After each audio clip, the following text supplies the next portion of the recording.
खबरों के सिलसिले को आगे बढ़ाते हुए अब रुख करेंगे सियालकोट का। सियालकोट डीपीओ अब्दुल गफ्फार कैसरानी ने कहा कि पंजाब पुलिस अवामी मसाइल के हल के लिए अवाम को भी ताउन करना होगा।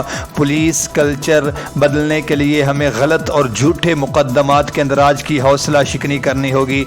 मज़ीद इस पर रिपोर्ट करेंगे हमारे नुमाइंदा अली इमरान।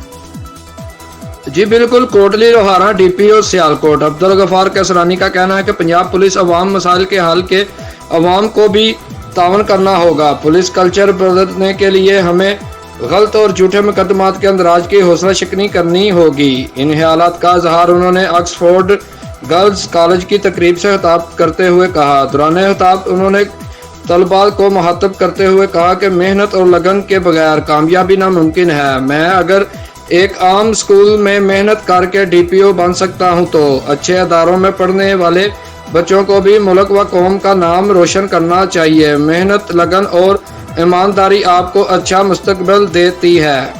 हम काम से मुखलस हो जाएं और हर काम मेरिट पर करें तो अल्लाह कामयाब ज़रूर देता है। कैमरामैन टीम के साथ अली इमरान, सिटी 5 न्यूज़, सियालकोट।